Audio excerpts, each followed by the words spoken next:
உந்தன் அன்பு உறவின்றி எனக்கு இங்கு சொந்தம் சுற்றம் சூழ்ந்திட பயன் என்னவோ.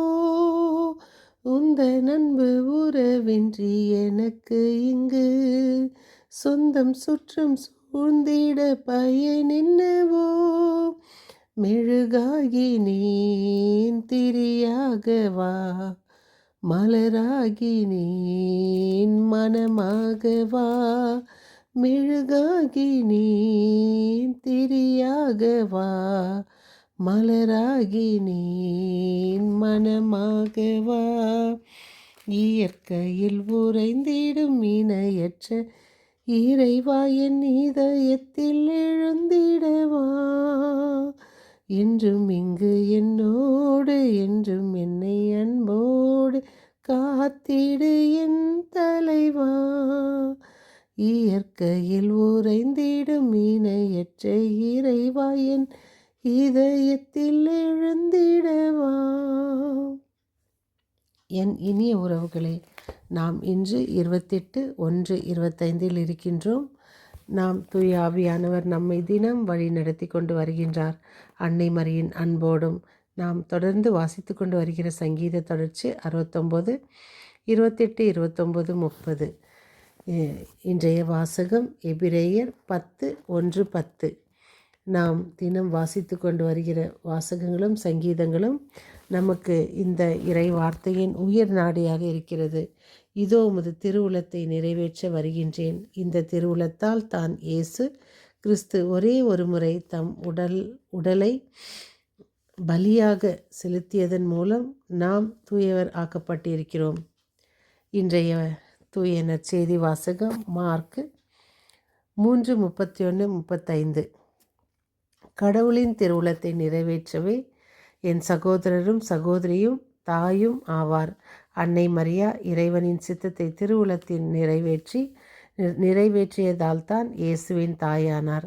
இறைவனுக்கு பணிந்து வாழ்ந்தார், தாழ்ந்து வாழ்ந்தார், ஏற்றுக்கொண்டு வாழ்ந்தார்.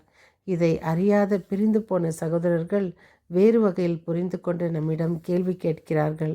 நாம் பதில் சொல்ல தயாராவோம்.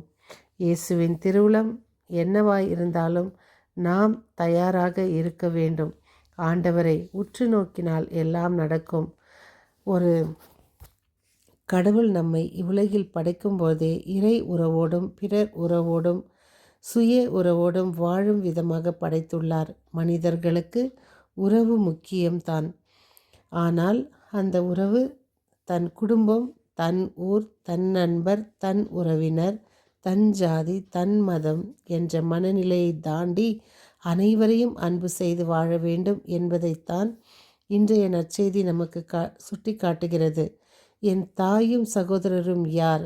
கடவுளின் திருவுளத்தை நிறைவேற்றுபவரே என் சகோதரரும் சகோதரியும் தாயும் ஆவார் என்கிறார். இதில் இறையாட்சி பணியில் இரத்த உறவை காட்டிலும் சீடத்துவ உறவே முன்னிலை பெறுகிறது. எனவே நாம் நம்முடைய வாழ்வில் உண்மை, நேர்மை, நீதி, சமத்துவம் போன்ற இறையாட்சி மதிப்பீடுகளை வாழ்வாக்கி இறை உறவில் வாழ இயேசுவின் குரலுக்கு செவி மடுத்து உறவோடு வாழ்வோம். ஒரு குரு ஒரு ஹாஸ்பிட்டலுக்கு டாக் கொடுக்க போகிறார், டாக்டர்ஸ்க்கு மட்டும். அப்போ அந்த டாக் கொடுத்த பிறகு ஒரு டாக்டர் அவருக்கு அங்கே சம்பளம் கம்மியாக இருக்கிறதுனால அந்த ஹாஸ்பிட்டலை விட்டு வெளியே வேறு எங்கன்னா போகணுன்னு ஒரே குழப்பமாக இருக்குது. ஆனால் வேறு ஒரு ஹாஸ்பிட்டலில் இருந்தும் வந்திருக்குது. வந்தாலும் இவருக்கு அந்த அங்கேருந்து போகலாமா வேண்டாமான்னு சொல்லிட்டுன்னு ஒரே குழப்பமாக இருக்குது.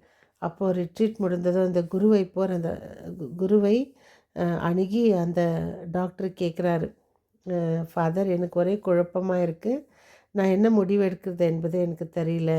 அப்போ அந்த ஃபாதர் சொல்கிறாரு, குருவானவரின் அறிவுரை, அடோரேஷன் முன், ஆண்டவர் முன் அமர்ந்து 1 மணி நேரம் அவரை உற்று நோக்கி ஜெபித்து, நன்றாக 1 அவர் ஜெபித்த பிறகு ஒரு சீட்டு எழுதி அவர் முன் வையுங்கள். வைத்து பூசை முடிந்த பிறகு, ஜெபித்த பிறகு அந்த சீட்டை எடுத்து 2 காரியங்கள் எழுதுங்க. ஒன்று இருக்கணுமா இருக்கக்கூடாதா எது என்று. அவரும் அதன் பிறகு யாரிடமாவது கொடுத்து எடுக்க சொல்லுங்கள். அதேபோல் சீட்டு அங்கே வைக்கப்பட்டது. படிப்படியாக அவர் அந்த சீட்டை எடுத்து ஃபாதர் சொன்னபடியே செய்தார். அதில் வந்தது இங்கேயே இருக்க வேண்டும் என்று.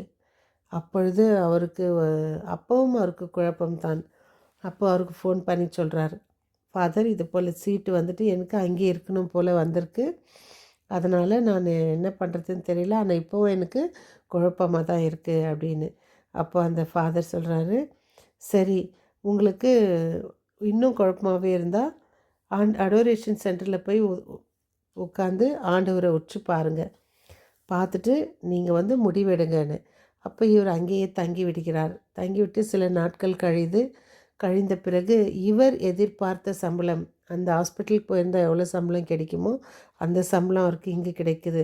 உடனே ஃபோன் செய்து, ஃபாதர் நாங்கள் போயிருந்தால் எவ்வளோ சம்பளம் கொடுக்குறேன்னு என்னை கூப்பிட்றதுக்கு இருந்தாங்களோ அந்த சம்பளம் எனக்கு இங்கே கிடச்சிருக்கு அப்படின்னும் போது, சரி கடவுளுக்கு நன்றி செலுத்துங்க, நீங்கள் அங்கே போயிருந்தால் குடும்பத்தை பிரிந்து எல்லாவற்றையும் பிரிந்து போயிருக்க வேண்டியது இருக்கும், அதனால் நன்றி செலுத்துகின்றார். அன்பு இறைவா, திருவுளம் நிறைவேற்ற நாங்கள் எங்கு இருக்க வேண்டும், என்ன செய்ய வேண்டும் என்பதை நீர் நிர்ணயிக்க வேண்டும். மீண்டும் சந்திக்கும் வரை உங்கள் அன்பு தோழி.